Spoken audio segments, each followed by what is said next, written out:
नमस्कार दोस्तों।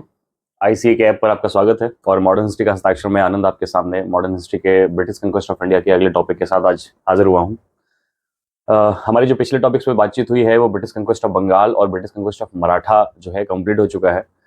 यानी भारत का हमने पूर्वी क्षेत्र बंगाल अंग्रेजों को सौंप दिया है और पश्चिमी क्षेत्र मराठा या बंबई का जो क्षेत्र है वो सौंप दिया है। आज दक्षिण भारत की तरफ चलते हैं और वहां पर आपको जो ब्रिटिश कंक्वेस्ट ऑफ इंडिया का जो पार्ट मिलेगा वो मिलेगा ब्रिटिश कंक्वेस्ट ऑफ मैसूर, यानी अंग्रेजों की मैसूर विजय। अब यहाँ पर मैसूर शब्द का प्रयोग मैं कर रहा हूं तो देखिए ध्यान से सुनिएगा कि मैसूर शब्द का प्रयोग करते समय मुझे और आपको ये ध्यान रखना है कि मैसूर है क्या, कहाँ पर है, मैसूर राज्य का उदय कैसे हुआ और हैदर अली कैसे मैसूर पर शासन करता है, इसके बाद टीपू सुल्तान के शासनकाल में मैसूर किस प्रकार से आगे बढ़ता है और अंततः मैसूर का होता क्या है, वो देखने वाली बात है। ठीक है, तो यहाँ पर आज हम शुरू करेंगे, डिस्कस करेंगे आंग्ल मैसूर युद्ध। हम क्या डिस्कस करने वाले हैं? आंग्ल मैसूर युद्ध।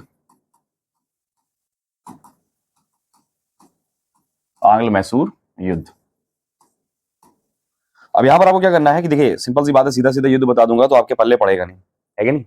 तो थोड़ा सा जो है मैप देख लेते हैं और मैसूर का इतिहास जान लेते हैं। ठीक है, मैसूर के इतिहास के पहले मैं आपको बता दूं, ये इस इतिहास की शुरुआत होती है सल्तनत काल में और सल्तनत काल में वो शासनकाल चल रहा था मोहम्मद बिन तुगलक का। किसका? मोहम्मद बिन तुगलक का। मोहम्मद बिन तुगलक ने जब दक्षिण के अभियान किए तो दक्षिण के दो उन्होंने कमांडर्स को जो है आपके इस्लाम में कन्वर्ट किया और दक्षिण की कमान उनके हाथों सौंप दी और वो दो भाई थे, हरिहर और बुक्का। कौन थे? हरिहर और बुक्का। ठीक है, बाद में हरिहर और बुक्का जो है अपने गुरु माधव विद्यारण्य की प्रेरणा से, बाद में कौन? इनको इनके गुरु माधव विद्यारण्य प्रेरणा देते हैं कि आप अपने जो है क्या कहते हैं स्वयं के साम्राज्य के विषय में क्यों नहीं सोचते। तो माधव विद्यारण्य की प्रेरणा से इन्होंने क्या किया, खुद को सन 1336 में, कब? सन 1336 में इन हरिहर और बुक्का ने स्वयं को सल्तनत से आजाद करते हुए एक स्वतंत्र राज्य की स्थापना की और उस स्वतंत्र राज्य का नाम निकल के आता है विजयनगर। क्या निकल के आता है? विजयनगर। ठीक है, और इस विजयनगर साम्राज्य को अगर आपको समझना हो कि विजयनगर कहाँ का क्षेत्र है, क्या है, तो विजयनगर के बारे में आपको बता दूं, आपने एक फिल्म देखी होगी बाहुबली। बाहुबली फिल्म में जिस प्रकार से भी आपके उस राज्य की समृद्धि दिखाई गई है, जो है संपन्नता दिखाई गई है, वो कहीं ना कहीं विजयनगर राज्य से ही प्रेरित है। अब इसको अगर मैप पे मुझे समझाना पड़े कि ये विजयनगर क्षेत्र कहां पर है, किस प्रकार से इसका विस्तार है, तो जरा ध्यान से देखिएगा कि विजयनगर क्षेत्र का विस्तार आपको कहां से कहां तक देखने को मिलता है।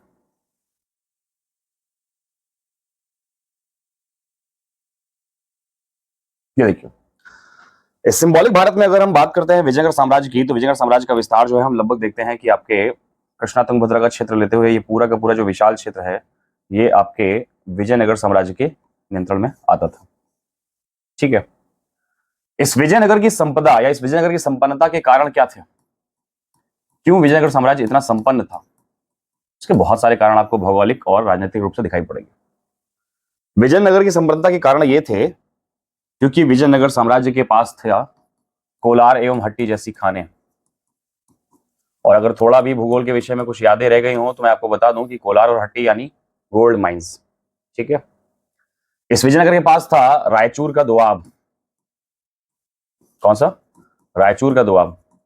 आपको मालूम है कि कृष्णा और तुंगभद्रा के मध्य का ये सबसे फर्टाइल क्षेत्र था जो दक्षिण भारत में आपके एग्रीकल्चर प्रोडक्शन के लिए बहुत पॉपुलर था। संपन्नता का कारण यह भी बनता है।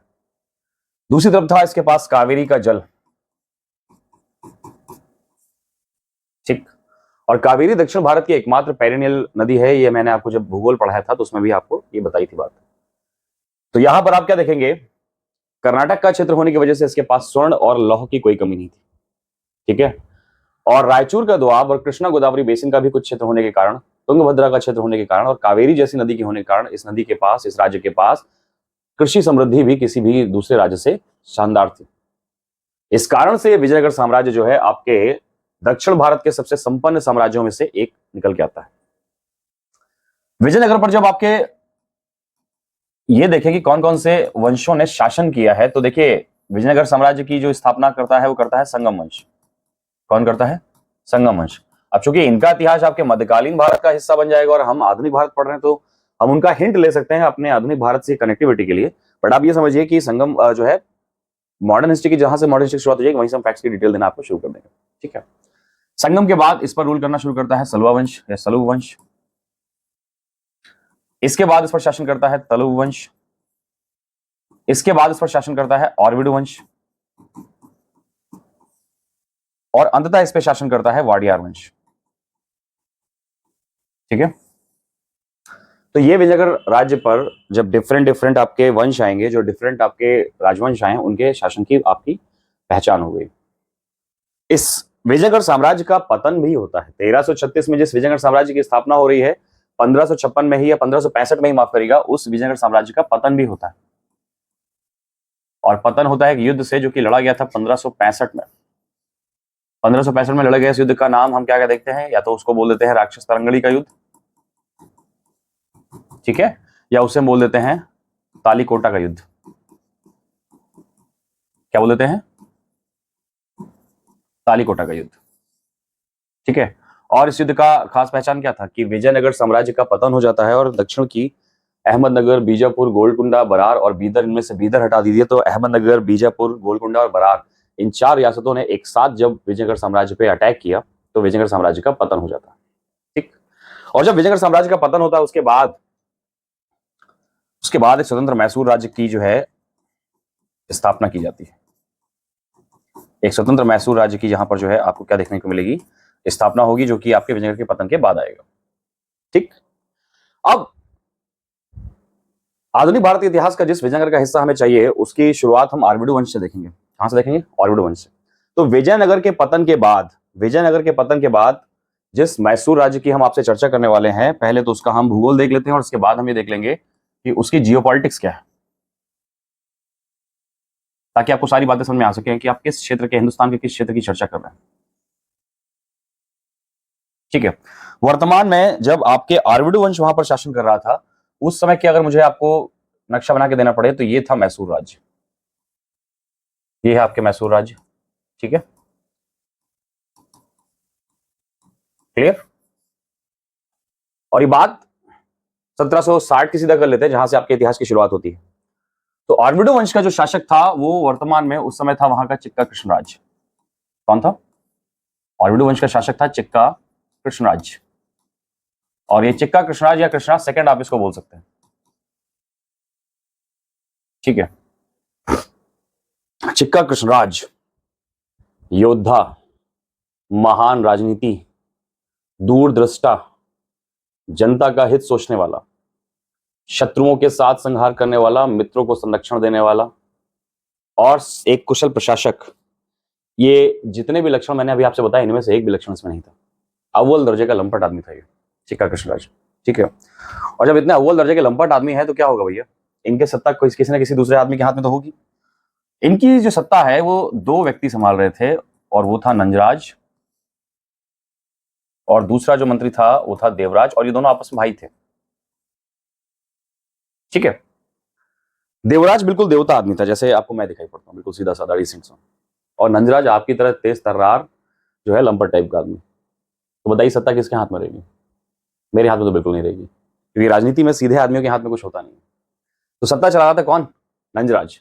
और यही नंजराज क्या करता है 1755 में, मैं 1755 क्यों बोलूं, मैं उसके पहले जो बता दूं आपको कि नंजराज ही वो व्यक्ति था जिसने हैदर अली को मैसूर राज्य में सैन्य उत्तरदायित्व दिया।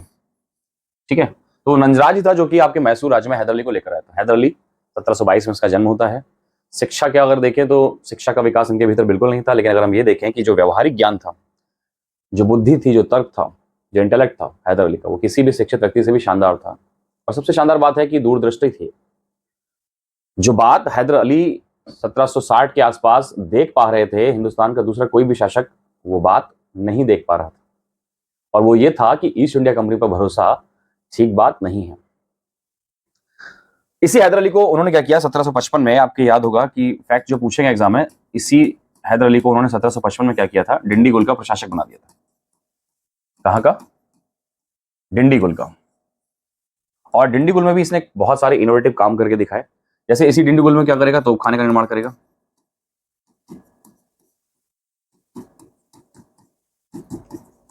ठीक है, इसी डिंडीगुल में वो अपनी सेना को बिल्कुल यूरोपीय स्टाइल में जो है तैयार करेगा, यूरोपीय पद्धति में सेना प्रशिक्षित की। ठीक है, नंजराज के जिस प्रकार के प्रशासन को वो देख रहा था और चिक्का कृष्णराज की जिस प्रकार की बेफिक्री को देख रहा था, हैदर अली उसे मालूम था कि उसका भाग्य ऊंचा है और अच्छा है। और एक दिन मौके को ताक पे रख के 1760 में, कब 1760 में वो नंजराज की हत्या करके मैसूर का नवाब बन बैठता है।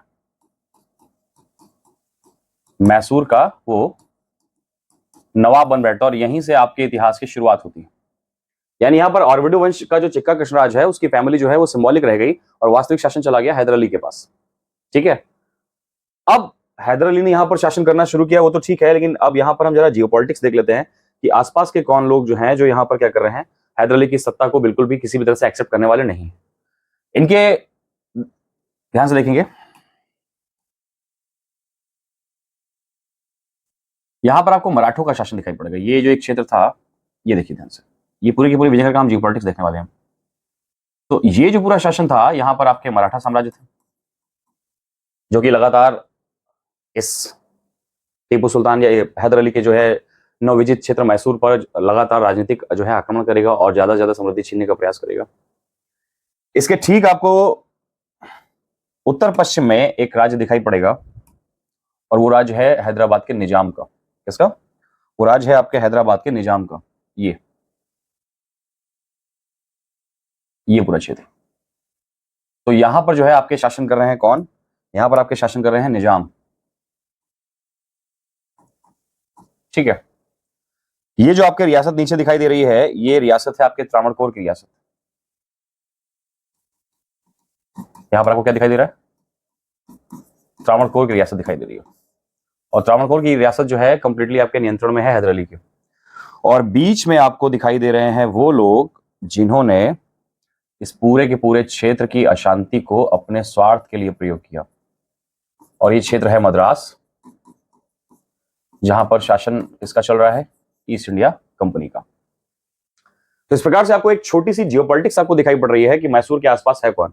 मैसूर के आसपास मराठे हैं, मैसूर के आसपास निजाम है, मद्रास में बैठी ईआईसी है और त्रावणकोर की एक स्वतंत्र रियासत है जो कि हैदर अली के प्रभाव में रहती है।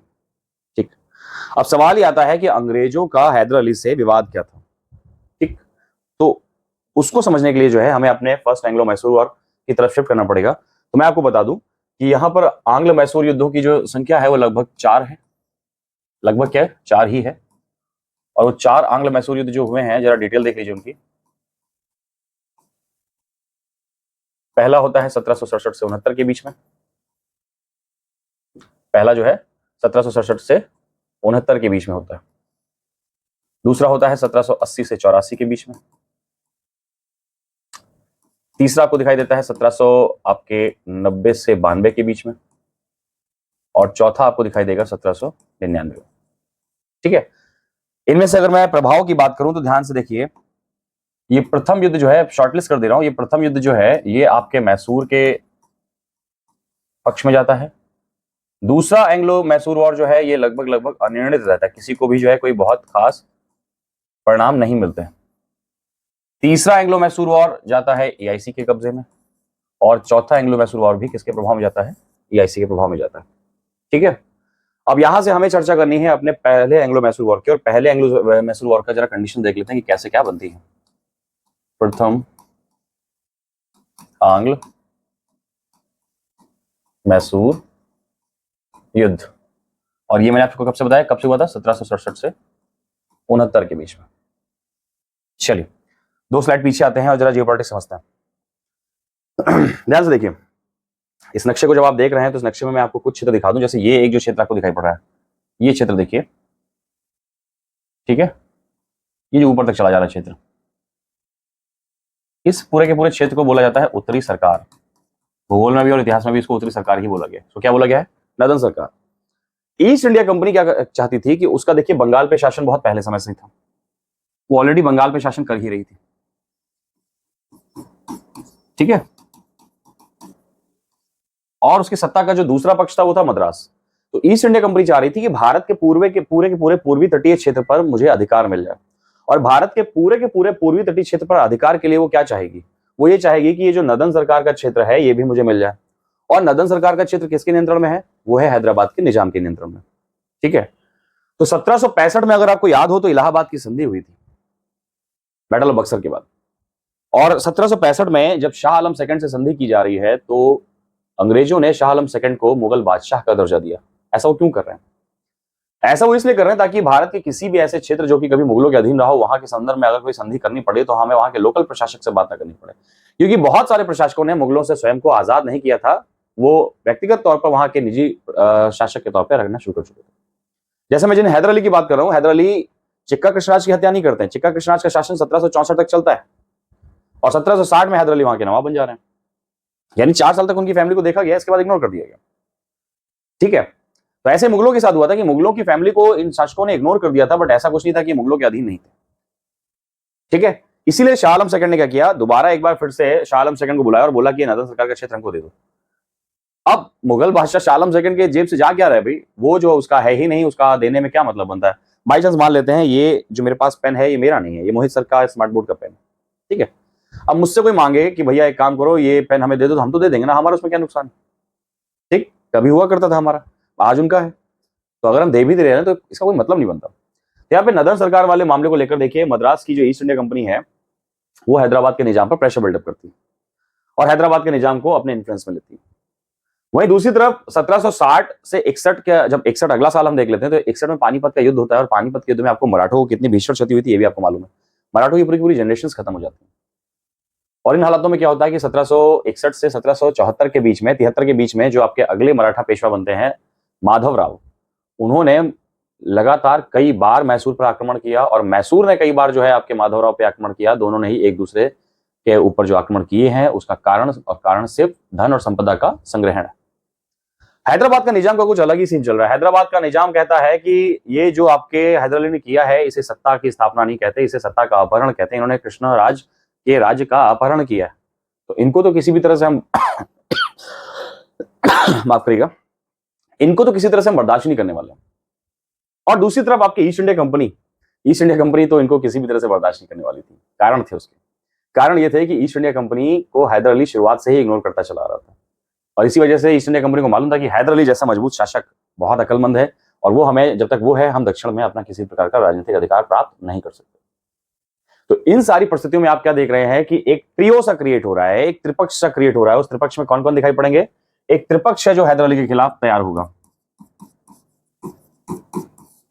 ठीक है, और इस त्रिपक्ष में आपको दिखाई पड़ता है EIC, इस त्रिपक्ष में आपको दिखाई पड़ेगा निजाम और इस त्रिपक्ष में आपको दिखाई पड़ेगा पेशवा यानी सिंपल सी बात है मराठा। तो 3 आपके क्षेत्रीय शक्तियां जो हैं वो हैदर अली के इस उत्थान को बिल्कुल भी किसी प्रकार से स्वीकार नहीं कर पा रही हैं और यही कारण बनता है आपके प्रथम एंग्लो मैसूर युद्ध का। ठीक है, तो अब यहाँ की जियोपॉलिटिक्स समझने के बाद हम जल्दी से चल जाते हैं और फर्स्ट एंग्लो मैसूर वार के बारे में सुन लेते हैं। ठीक है, फर्स्ट एंग्लो मैसूर वार की कहानी इतनी सिंपल सी है कि हैदर अली की जो कूटनीतिक क्षमता है वो इसमें दिखाई पड़ती है। देखिए, मराठों को उसे मालूम था कि मराठों के जो आक्रमण का कारण है वो केवल और केवल क्या है? पैसा। तो फर्स्ट एंग्लो मैसूर वार में मराठों के इस माधव को वो न्यूट्रल कर लेता है, उनकी मांगी गई रकम का आधा भाग और अपने मैसूर का कुछ राज्य का कुछ हिस्सा देकर। भाई उसने पूछा कि माधव तुमको क्या चाहिए बताओ? माधव बोलेगा पैसा चाहिए। तो हैदर बोलेगा पैसे के लिए युद्ध की क्या जरूरत है? पैसे के लिए ना बातचीत करनी पड़ती है, बातचीत करो, आओ ना, तुमको पैसा चाहिए हम दे रहे हैं, तुम हमारा कुछ साम्राज्य ले लो, युद्ध मत करो, युद्ध से किसका भला है, तुम भी तो संकट में हो। और इस तरह से वो क्या करेगा, युद्ध से पहले ही आपके मराठों को अपने खिलाफ न्यूट्रल कर देगा। तो इस ट्रियो में सबसे पहला जो चेहरा चला गया वो कौन था? पेशवा। इसके बाद वो निजाम को पकड़ता है और निजाम की दुखती रग पे हाथ रखता है। निजाम से कहता है, सुनो निजाम, हमको मालूम है कि नदन सरकार वाले इलाके में तुम कंपनी के प्रेशर में हो और उसी कंपनी के साथ तुम हमको यार जो है मार गोली बम धुआं करने का उम्मीद सोच रहे हो। एक काम करो, तुम हमारा समर्थन करो, तुम तो हमारे भाई हो, अपनी सेम बिरादरी है, इन अंग्रेजों का साथ देने की क्या आवश्यकता है? और इतनी बात सुन के आपके निजाम साहब भी जो है लड़ाई से पहले ही क्या करते हैं, अपने आप को इस युद्ध से पीछे घसीट लेते हैं। और अब बचता है 1767 से 1769 तक के बीच चलने वाला मैसूर और ईस्ट इंडिया कंपनी के बीच का युद्ध। हैदर अली की सेना मैसूर पर धराशायी जो है, क्या कहते हैं, इतना भयंकर हावी हमला करती है कि अंग्रेजों को अपनी तोपें घुमाने तक का मौका नहीं मिलता और आक्रमण करते करते, क्षेत्र जीते जीते हैदर अली घुस जाता है इनकी अपने अड्डे मद्रास में। और 1769 में ये संधि की जाती है किसके मध्य में? हैदर अली और ईस्ट इंडिया कंपनी के बीच में। इसी बीच में आपको एक बड़ी इंटरेस्टिंग बात बताता हूं। ये जो आपको दिखाई दे रहा है हैदराबाद का निजाम, ये थाली का बैगन, ये एक ही बार हो सकता है, एक ही महीने में कईयों साइड बदल चुका। ये शुरुआत में अंग्रेजों की तरफ था, हैदर की बात सुनकर आ गया आपके हैदर की तरफ, और बीच युद्ध में नजम सरकार वाले मुद्दे पे ये फिर से ईआईसी की तरफ चला जाता है, ये महाराज फिर से ईआईसी की तरफ घूम जाते हैं। बट तब तक हैदर अली जो है वो मैसूर को निर्णायक रूप से जीत दिला चुका था और मद्रास को निर्णायक रूप से नुकसान पहुंचा चुका था। तो जो प्रथम एंग्लो मैसूर वॉर है वो समाप्त होता है किस संधि के साथ? प्रथम एंग्लो मैसूर वॉर या जो वॉर जो है वो आपके समाप्त होगा मद्रास की संधि के साथ। किसके साथ? मद्रास की संधि के साथ। तो यहां पर जल्दी से हम डिटेल मेंशन कर लेते हैं कि प्रथम एंग्लो मैसूर वॉर में क्या क्या हुआ, और फिर हम सेकंड एंग्लो मैसूर वॉर की तरफ मुड़ जाएंगे। ठीक है, यहां क्या देखेंगे, एक त्रिगुट बनता है, उस त्रिगुट में कौन है? मराठा है, ईआईसी है और निजाम। और इस निजाम की त्रिगुट की लड़ाई किससे होती है? हैदर अली से होती है। ठीक है, अब यहां पर दूसरी बात क्या निकल के आती है कि कूटनीति का प्रयोग कर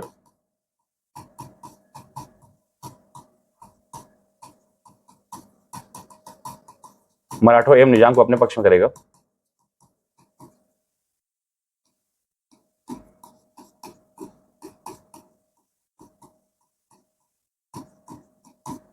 ठीक है, परंतु फिर क्या होता है, बीच युद्ध में निजाम पुनः ईआईसी की तरफ चला जाता है।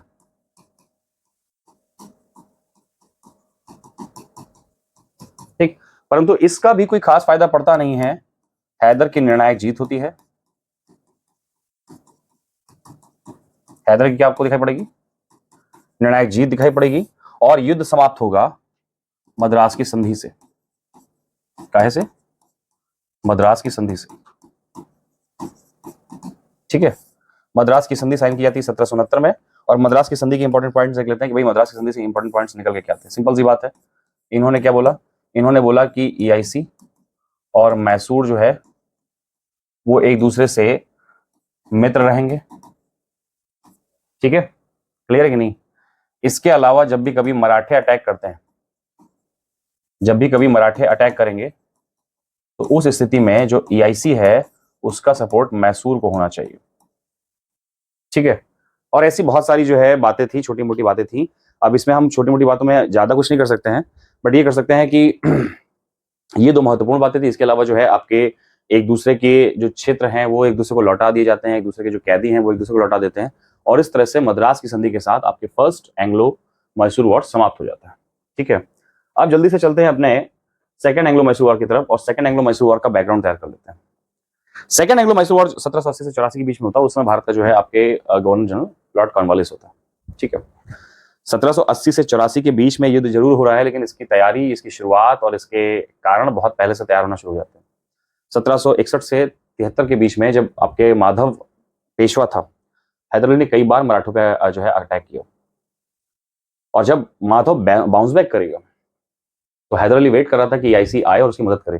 परंतु जब जब मराठों का आक्रमण हुआ, हैदर अली ने सारे युद्ध अकेले झेले। कोई भी मराठा जो है ताकत के खिलाफ हैदर की मदद करने नहीं आता है। पहला कारण कि वो ईआईसी पर भरोसा ना करे। दूसरा कारण देखिए क्या है। आपको मालूम है कि 1789 में 1776 में अमेरिका आजाद हो चुका था। 1776 में जब आपके अमेरिकन रिवॉल्यूशन होती है तो ब्रिटेन के हाथ से एक बड़ा उपनिवेश जो था वो चला गया था। ठीक है, देख लेते हैं जरा उसके बारे में कि कहानी क्या थी अमेरिकी क्रांति की, ताकि आपको समझ में आ जाए कहानी की परिस्थितियां क्या बनती। ठीक है, अब यहां पर आप जैसे अमेरिका देखोगे तो ध्यान से देखिए, अमेरिकन रिवॉल्यूशन जो है वो आपके भारत में एंग्लो मैसूर वॉर के पीछे कारण कैसे बनती है। देखिए, ये एक छोटा सा आपके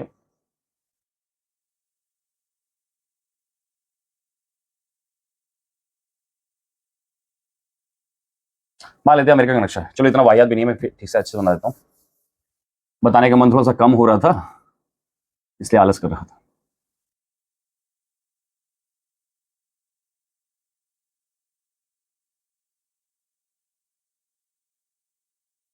चलिए, इस नॉर्थ अमेरिका के नक्शे में आप क्या देखते हैं कि ये जो एक क्षेत्र है, ये पूरा का पूरा जो ईस्टर्न क्षेत्र है, ठीक है, यहां पर इंग्लैंड की 13 कॉलोनीज थी। अब 13 कॉलोनी का ये मतलब नहीं है कि 65 बाई 65 के 13 मकान थे। 13 कॉलोनीज मतलब 13 राज्य थे जो उपनिवेश थे, और वो किसके थे? वो दूर बैठे आपके इंग्लैंड के थे जो कि आपके यूएसए में रह रहे थे। ठीक है, यही आपके दक्षिणी भाग को जब आप देखोगे तो दक्षिणी भाग में आपको जो है और कुछ उपनिवेश दिखाई पड़ेंगे। जैसे दक्षिणी भाग में आप उपनिवेश देखें तो ये जो आपका क्षेत्र था, ठीक है, ये सारे के सारे उपनिवेश फ्रांस के थे। किसके थे? फ्रांस के। ठीक है, अब 1776 में होता क्या है? 1776 में होता ये है भैया, कहानी ये बनती है कि आपके इंग्लैंड के वही लोग जो आपके इन क्षेत्रों में रह रहे हैं उन पर क्या था, इंग्लैंड लगातार टैक्स पर टैक्स इंपोज कर रहा था। और इंग्लैंड के रह रहे वो लोग जो अमेरिका में रह रहे हैं उनका कोई भी रिप्रेजेंटेशन करने वाला कहां पर नहीं था? ब्रिटेन में नहीं था। ठीक है, तो इन हालातों में ब्रिटेन के वो लोग जो अमेरिका में रह रहे हैं उनके भीतर एक असंतोष आता है कि हमसे टैक्स तो लिया जा रहा है बट हमारी बातचीत और हमारे अधिकार सुनिश्चित नहीं किए जा रहे। इन्हीं हालातों में 1776 में जो अमेरिकी क्रांति होती है, इसी कारण से उसका स्लोगन क्या रहता है? No taxation without representation. क्या है? No taxation without representation. इसको अगर मैं हिंदी में बोलूंगा, मेरे हिंदी के छात्र अगर बहुत है, तो यदि कर नहीं, यदि प्रतिनिधित्व नहीं तो कर नहीं।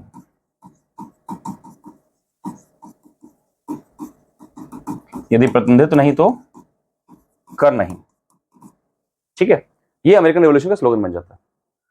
अब 1776 में जो अमेरिकी क्रांति हुई है, इसमें ये इंग्लैंड के वो लोग जो अमेरिका में रह रहे हैं उनका सबसे ज्यादा सहयोग कौन करता है? फ्रांस। दुश्मन का दुश्मन दोस्त। फ्रांस का दुश्मन इंग्लैंड था और इंग्लैंड के दुश्मन ही अमेरिका के लोग, तो दुश्मन का दुश्मन दोस्त हो जाता है और फ्रांस की मदद से 1776 में अमेरिका आजाद हो जाता है। इंग्लैंड के पास जो दो सबसे बड़े उपनिवेश थे वो थे अमेरिका और भारत।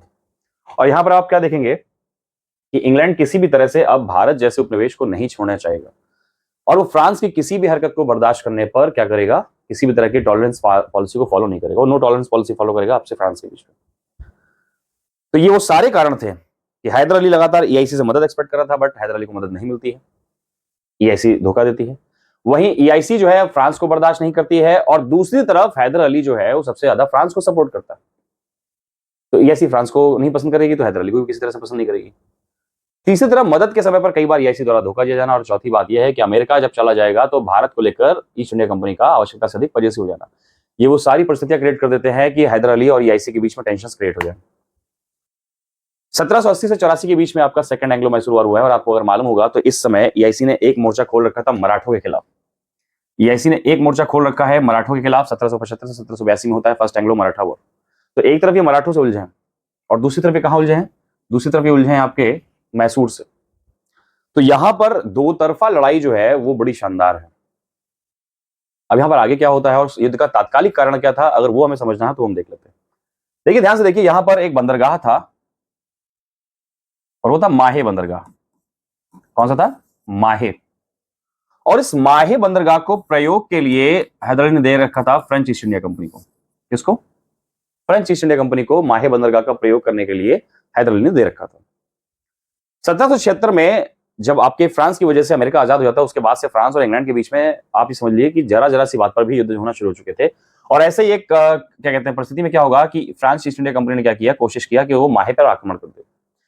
हैदर अली ने भले ही माहे बंदरगाह दे रखा हो फ्रेंच ईस्ट इंडिया कंपनी को, बट माहे पर आक्रमण हैदर अली ने अपने मैसूर राज्य पर आक्रमण कंसीडर किया।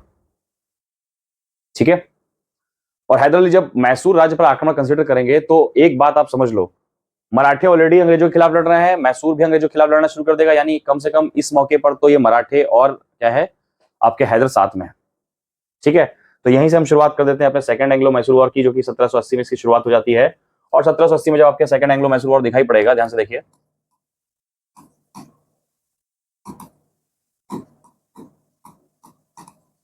सत्रह से 84 के बीच में। तो इसमें जो नेक्सस है वो देख लेते हैं, नेक्सस कैसा है। इसमें इस बार जो है मैसूर है, इस बार इसमें क्या है, मैसूर आपको दिखाई दे रहा है। और मैसूर को इस बार समर्थन दोनों लोगों का ही मिल रहा है, मराठा का भी और निजाम का भी। ठीक है, और इनका युद्ध होता है किससे? ईआईसी से। ठीक है, अब युद्ध के जो शुरुआती कुछ चरण है उसमें आप क्या देखेंगे कि इस बार ईस्ट इंडिया कंपनी ठीक ठाक मात्रा में हावी पड़ रही है। जैसे 1781 में जो है आपके पोर्टो नोवा का युद्ध होता है। कौन सा होता है? पोर्टो नोवा का युद्ध। और इस पोर्टो नोवा के युद्ध की खास बात यह थी कि इसमें आपके आयरकूट ने हैदर अली को पराजित कर दिया था। अच्छा, ये भी कहानी बड़ी इंटरेस्टिंग है। 1780 में हैदर अली के खिलाफ उस कमांडर को उतारा गया जिसने इनको बक्सर जीत कर दिया था, यानी कौन? Hector Munro. और हेक्टर मुनरो को जब 1780 में दिया जाता है कि जाओ भाई तुम हैदर अली को मार गोली बम धुआं करो जाके, तो हैदर अली की सेना देखकर हेक्टर मुनरो का जो है, हेक्टर और मुनरो दोनों डर जाते हैं। ठीक है, अब ऐसे में क्या होगा, हेक्टर मुनरो भाग खड़ा होता है, और जब हेक्टर मुनरो भाग खड़ा होगा तब उसके स्थान पर जो है 1781 में आयरकूट को लाया जाता है। ठीक है, और आयरकूट और हैदर अली के बीच में कौन सी युद्ध होता है? पोर्टोनोवा का युद्ध। तो यहाँ पर दो पार्टियां हैं, हैदर अली और उसके खिलाफ लड़ने वाला जनरल आयरकूट।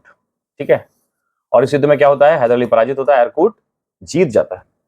इसके बाद होता क्या है, एक बड़ी दुर्घटना ये हो जाती है कि उसको ऑलरेडी कैंसर था, और इस युद्ध में भी घायल होने की वजह से 1782 में जो है हैदर अली की मृत्यु हो जाती है। किसकी? हैदर अली की यहां पर क्या होगी, आपके मृत्यु हो जाएगी। और ये बड़ी डिसाइसिव घटना थी, क्योंकि इसके बाद जो है मैसूर बाउंस बैक नहीं कर पाएगा। मैसूर यहां पर भी लगातार तेजी से हावी हो रहा था, परंतु मैसूर हैदर अली की मृत्यु के बाद क्या होगा, बाउंस बैक नहीं कर पाएगा। और यहां से जो है अब इस युद्ध की शुरुआत या इस युद्ध का नेतृत्व कौन, किसके हाथ में आ गया? हैदर अली के काबिल पुत्र टीपू सुल्तान पर। हैदर अली के काबिल पुत्र टीपू सुल्तान पर शेष युद्ध का दायित्व आ गया। ठीक है,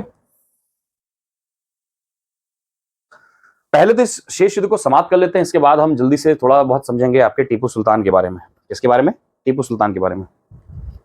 टीपू सुल्तान को अगर मैं बताऊं आपको, तो आप ही समझ लीजिए कि दक्षिण भारत के कुछ सबसे काबिल शासकों में अगर कोई शासक था तो वो था टीपू सुल्तान। ठीक है, बट यहां पर अभी युद्ध समझ लेते हैं, इसके बाद टीपू सुल्तान को हम थोड़ा और डिटेल में डिस्कस करेंगे। देखिए होता क्या है, यहां से फिर जो है टीपू सुल्तान और ईस्ट इंडिया कंपनी की सेनाएं लगातार कई मौकों पर, कभी टीपू सुल्तान हावी तो कभी आपके हैदर जो है ईस्ट इंडिया कंपनी हावी, फिर कभी टीपू सुल्तान हावी, कभी हैदर अली हावी। और इस तरह से क्या होता है कि 2 साल तक और ये युद्ध चलता रहता है, परंतु मैंने आपको बताया था कि इस युद्ध का कोई निर्णय नहीं निकलता है। तो ऐसे में क्या होता है, ये युद्ध समाप्त कर दिया जाता है मंगलौर की संधि के साथ। किसके साथ? 1784 में मंगलौर की संधि होकर ये युद्ध समाप्त हो जाता है। मंगलौर की संधि के साथ क्या होता है, ये युद्ध समाप्त हो जाता है। तो आपके पहले एंग्लो मैसूर वॉर में जो संधि थी वो आपके कौन से निकल के आती है? आपके पहले एंग्लो मैसूर वॉर में जो संधि निकल के आती है वो निकल के आती है मद्रास की संधि, और दूसरे में क्या निकल के आती है? मंगलौर की संधि। ये इंपॉर्टेंट है, कई बार पूछेंगे, इसलिए आपको इसको ध्यान में रखना है, इसको किसी भी तरह से जो है गड़बड़ या भूलना नहीं है आपको। ठीक, आप चलो अगली स्लाइड में हम देख लेते हैं कि भैया आपके ये टीपू सुल्तान कौन है? शाहबाज। ठीक है, मिर्जा मोहम्मद शाहबाज करके इनका जो है मूल नाम रहता है, और इनको पॉपुलरली टीपू सुल्तान कहा जाता है। ठीक है, हैदर अली की एक लायक औलाद। हैदर अली भले शिक्षित न रहे हो, बट व्यवहारिक इतने बेहतरीन की हर एक परिस्थिति के ज्ञाता थे, और उन्होंने यही गुण, यही लक्षण आपके टीपू सुल्तान को भी दिए। और टीपू सुल्तान में आप शिक्षा और ऐड कर लीजिए। इसका अपना व्यक्तिगत पुस्तकालय लगभग 3000 किताबों का था, और हिंदुस्तान में उस समय के वर्तमान शासकों में सबसे अक्लमंद शासक था ये। टीपू सुल्तान अपने समय से आगे का सुल्तान था, अपने समय से आगे का शासक था। ठीक है, और टीपू सुल्तान के बारे में अगर हम देखते हैं कि एग्जाम में कौन कौन से फैक्ट पूछे गए, तो आप समझ लीजिए टीपू सुल्तान के बारे में जो पॉपुलर फैक्ट तो कभी कभी हमेशा ही पूछे जाते हैं। क्या क्या पूछा गया? जैसे टीपू सुल्तान को बोला जाता है कि वो युद्ध में रॉकेट का प्रयोग करने वाला सबसे पहला भारतीय था, है ना? रॉकेट का प्रयोग करने वाला वो सबसे प्रथम भारतीय था।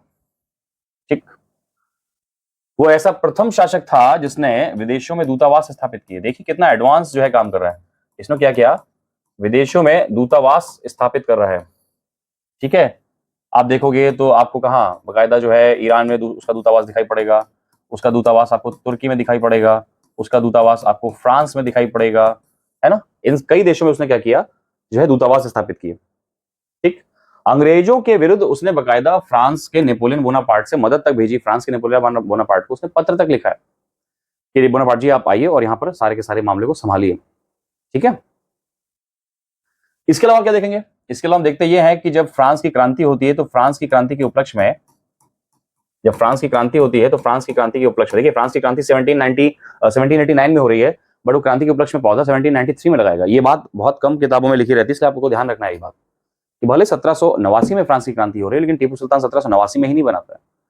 टीपू सुल्तान वो फ्रांस की क्रांति का जो पौधा है वो 1793 में लगाता है। ठीक, तो हुआ क्या कि फ्रांस की क्रांति के उपलक्ष्य में उसने अपनी राजधानी, समझ रहे हैं, और मैसूर राज्य की राजधानी जो बनाई गई थी श्रीरंगपट्टनम बनाई गई थी, उसने अपनी राजधानी श्रीरंगपट्टनम में आजादी का पौधा लगाया, ट्री ऑफ लिबर्टी लगाया। या स्वतंत्रता का वृक्ष।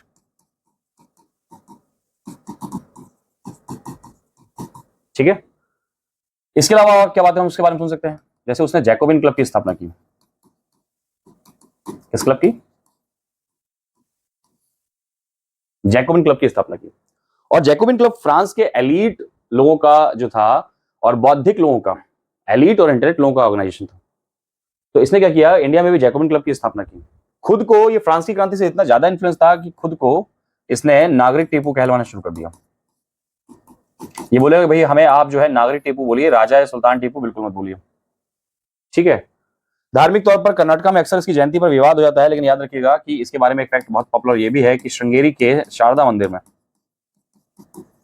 है ना, श्रृंगेरी के शारदा मंदिर के जीर्णोद्धार के लिए इसने बकायदा दान भी देता है और अपने व्यक्तिगत खर्चे से करता है। मैसूर के राज खजाने से ये दान देता है। ठीक है। हैदर अली का ये जो बेटा है टीपू सुल्तान, ये बड़ा शानदार पर्सनालिटी का व्यक्ति था। थोड़ा सा बस ये है कि अधिक पढ़ने लिखने की वजह से क्या था, थोड़ा जल्दी क्रोधित हो जाया करता था या जल्दी थोड़ा सा जो है भावनाओं में या तैश में आ जाता था। वो एक कारण जो है इसके व्यक्तिगत नेचर के खिलाफ जाते हैं। ठीक है। 1784 में जब आपके इस टीपू सुल्तान ने देखा कि हाँ चलो भाई युद्ध का कोई निर्णय नहीं निकल रहा है, पिता की मृत्यु हो चुकी है, तो दोनों ने आपस में संधि समझौते कर लिए और ये बोल दिया कि चलो भाई आपको हमें अब युद्ध में देखना नहीं पड़ेगा। 1790 में तृतीय आंग्ल मैसूर युद्ध की शुरुआत हो जाती है। 84 में अभी युद्ध समाप्त हुआ और 6 साल में ही ऐसा क्या हो जाता है कि फिर से युद्ध शुरू हो जाता है। तो उसके लिए चलिए अब हमें आगे बढ़ना होगा और आगे बढ़ेंगे हम किसकी तरफ? तृतीय आंग्ल मैसूर युद्ध की तरफ। और तृतीय आंग्ल मैसूर युद्ध के कोर में था त्रावणकोर। जब तक हैदर अली शासक थे, त्रावणकोर ने कभी भी हैदर अली के सामने सर नहीं उठाया और हैदर अली की जनरेशन का जो राजा था वो हैदर अली के साथ मित्रवत संबंध में था। इधर हैदर अली की मृत्यु होती है, कुछ समय बाद त्रावणकोर के राजा की मृत्यु होती है और यानी दोनों रियासतों पर अब कोई नए शासक हैं। इधर हैदर अली है, टीपू सुल्तान है, और उधर त्रावणकोर का नया शासक। त्रावणकोर का जो नया शासक है ये हैदर अली के या टीपू सुल्तान के प्रभाव में ना रहकर स्वतंत्र रहना चाहता था, इसलिए इसके संबंध मद्रास की ईआईसी से काफी अच्छे थे।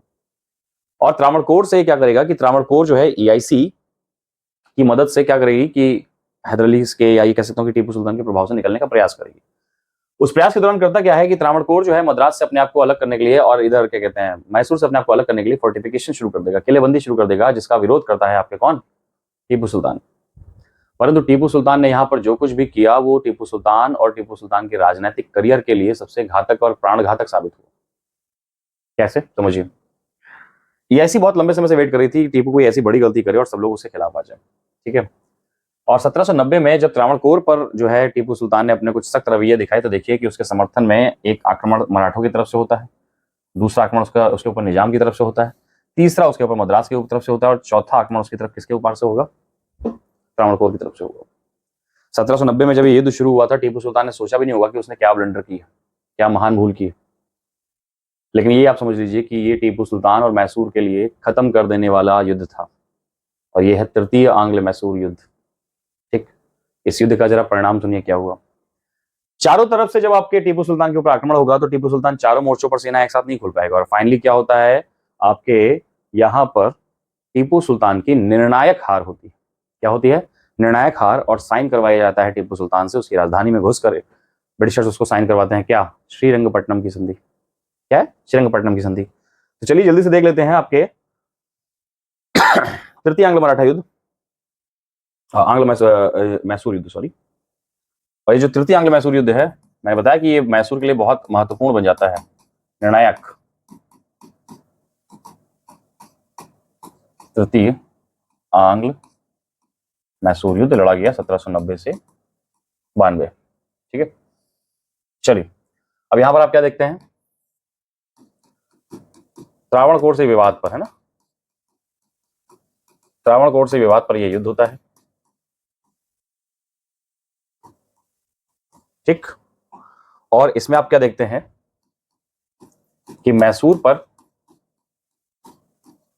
मराठा प्लस निजाम प्लस ईआईसी और प्लस त्रावणकोर से चौतरफा हमला हुआ। क्या होता है? चौतरफा हमला होता है। ठीक है। और इस चौतरफे हमले में क्या होता है कि टीपू की निर्णायक पराजय होती है। टीपू की निर्णायक पराजय होती है और ये युद्ध समाप्त होता है किस संधि के साथ? ये युद्ध समाप्त होता है श्रीरंगपट्टनम की संधि के साथ। ये युद्ध किस तरह समाप्त होता है?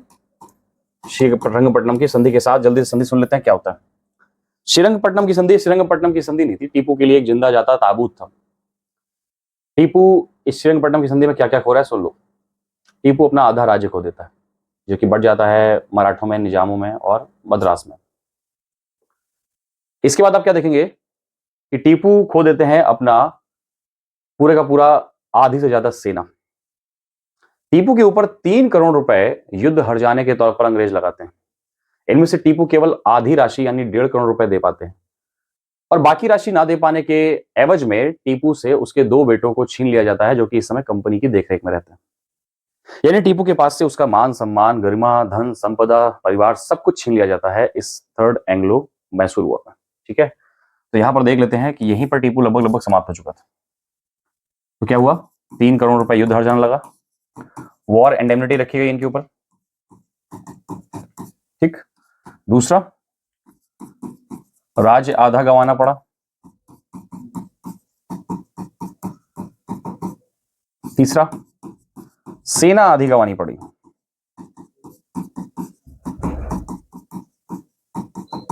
ठीक है, और बस ये श्रीरंगपट्टनम की संधि आप ये मान सकते हैं कि मैसूर को खत्म कर चुकी थी। ये तो टीपू का अपना एक व्यक्तिगत मत था कि टीपू हार नहीं मान रहा था। और यहीं से हम आगे बढ़ जाएंगे अपने फोर्थ एंग्लो मैसूर वॉर की तरफ। किसकी? फोर्थ एंग्लो मैसूर वॉर की तरफ। फोर्थ एंग्लो मैसूर वॉर को बताने से पहले मैं चाहूंगा कि आप जान लें यहां पर सहायक संधि के बारे में। किसके? सहायक संधि के बारे में। सहायक संधि कहानी यहां पर कैसे आ गई? सहायक संधि की यहां पर कहानी ऐसे आ जाएगी कि भैया यहां पर 1799 में जो आपके फोर्थ एंग्लो मैसूर वॉर युद्ध हुआ है वो जो है आपके वेलेजली के सहयोग से हुआ। तृतीय एंग्लो मैसूर युद्ध में ही टीपू सब कुछ खो चुका था अपना। ठीक है, सब कुछ खो चुका था टीपू अपना, परंतु फिर भी टीपू सरवाइव कर रहा था। टीपू ने 1792 से लेकर 1799 के बीच का काल बड़े तकलीफों के साथ काटा। समझ रहे कि नहीं? और ऐसे में आप क्या देखेंगे, वेलेजली साहब का आना होता है और जब वेलेजली साहब आते हैं तो वेलेजली साहब अपने साथ क्या लेकर आते हैं? वेलेजली साहब अपने साथ लेकर आते हैं सहायक संधि। क्या लेकर आते हैं? सहायक संधि। मैंने कल यानी लास्ट क्लास में जब आपको मराठों के साथ युद्ध करवाया था तो सेकंड एंग्लो मराठा वॉर में भी इस सहायक संधि का प्रयोग किया था और आज भी सहायक संधि हमारे सामने निकल के आ चुकी है। ठीक है, तो अगर मुझे आपको ये बताना पड़े कि भाई सहायक संधि है क्या और सहायक संधि कौन लेकर आया, तो इसके बारे में कुछ जो है फैक्चुअल बातें आप समझ लीजिए कि सहायक संधि क्या थी और सहायक संधि को कौन कौन लोग जो है साइन करने वाले लोग थे और कितने कितने राज्यों ने इसमें साइन किया वो हम देख लेते हैं। ठीक, तो फोर्थ एंग्लो मैसूर वॉर की तरफ बढ़ जाते हैं। फोर्थ एंग्लो मैसूर वॉर, और ये फोर्थ एंड लास्ट है जो कि लड़ा जाता है 1799 में। 1799 में। ठीक है, इस फोर्थ एंग्लो मैसूर वॉर के बैकग्राउंड में क्या थी? सहायक संधि। क्या थी? सहायक संधि। तो सहायक संधि के जो आपके बेसिक बातें हैं जल्दी से डिस्कस कर लेते हैं। ठीक है, सहायक संधि को कौन लेकर आता है? लॉर्ड वेलेजली लेकर आता है। कौन लेकर आता है? लॉर्ड वेलेजली, जिसका अपना खुद का कार्यकाल जो है भारत में 1798 से 1805 तक रहता है। ठीक है, सहायक संधि पर सबसे पहले हस्ताक्षर किसने किए? सहायक संधि पर सबसे पहले हस्ताक्षर हैदराबाद के निजाम और कर्नाटक यानी तंजौर के राजा ने किए। ठीक, तो यहां पर अगर आप देख लेते हैं कि सबसे पहले हस्ताक्षर किसने किए,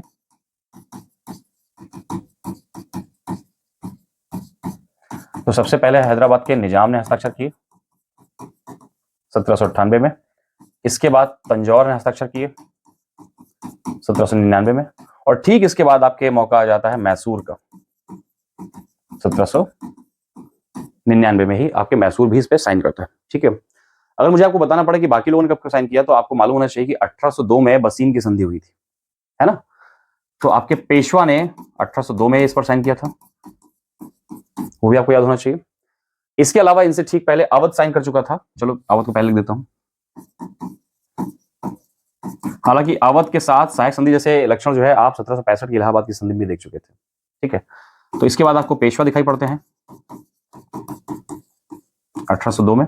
इसके बाद 1803 में आपको मालूम हुआ कि जो आपके भोसले और सिंधिया, ये जो आपके थर्ड एंग्लो जो Maratha second Anglo Maratha war जो हुआ था, इसमें इस वॉर के बाद जो आपके भोसले और सिंधियास के साथ जो संधियां हो रही हैं, राजपुर घाट की, सूरजी अर्जुन गांव की संधि, ठीक है। देवगांव की संधि ये कोई आम संधियां नहीं थी, ये आपके सहायक संधियों जैसी थी, जहां पर आपके इन सारे के सारे मराठा लीडर्स की ताकतें आधी कर दी गई थी।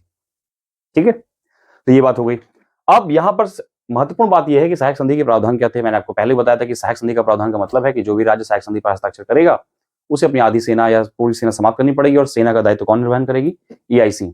उसकी विदेश नीति और विदेशी मामले कौन देखेगी? ईआईसी। यानी जो भी राजा सहायक संधि पर हस्ताक्षर करेगा वो केवल केवल घर के भीतर का, यानी राज्य के भीतर का राजा रह जाएगा, बाहर का नहीं। वेल जल्दी ऐसा ही ऑफर लेकर आते हैं टीपू सुल्तान के पास। अभी टीपू सुल्तान भी अब चूंकि साउथ के हैं तो रजनीकांत के जो है इन्फ्लुएंस से बाहर टीपू सुल्तान भी नहीं थे। टीपू सुल्तान अक्सर कहा करता था कि 10 साल का गीदड़ का जिंदगी या जीवन भर के गीदड़ की जिंदगी से बेहतर है एक दिन का शेर का जिंदगी। वेले जली को ये लाइन काफी अपील करती है, कहता है ठीक है टीपू फिर तुम एक दिन जियो। ठीक। और यहां पर जो है छिड़ जाता है फोर्थ एंग्लो मैसूर वॉर, और इस फोर्थ एंग्लो मैसूर वॉर में ना तो कोई संधि होती है ना ही कोई शर्त बसती है, क्योंकि फोर्थ एंग्लो मैसूर वॉर में टीपू सुल्तान लड़ते लड़ते मारा जाता है। ठीक। और टीपू सुल्तान क्या होता है कि जैसे लड़ते लड़ते मारा जाएगा उसके बाद यहाँ पर वाडियार वंश का शासन तो नहीं, फिर अंतिम वंश आ जाता है यहाँ पर, कौन सा? आर्विड वंश तो नहीं था, यहाँ पर आ जाएगा अंतिम राज्य कौन सा? वाडियार वंश। और वाडियार वंश के एक पपेट से शासक को पकड़ के उठा के उसके साथ जो है 1799 में मैसूर जो है राज्य सहायक संधि हस्ताक्षर कर लेगा, और इस तरह से दक्षिण भारत का जो सबसे महत्वपूर्ण राज्य है वो भी किसके प्रभाव में चला जाता है? ईआईसी के। तो जल्दी से लिख लेते हैं और यहीं पर हम आज अपना चैप्टर फिनिश करते हैं। यहां पर क्या होगा? टीपू सुल्तान मारा गया। ठीक है, ये पहली बात थी। वाडियार वंश का कठपुतली शासक बैठाया गया।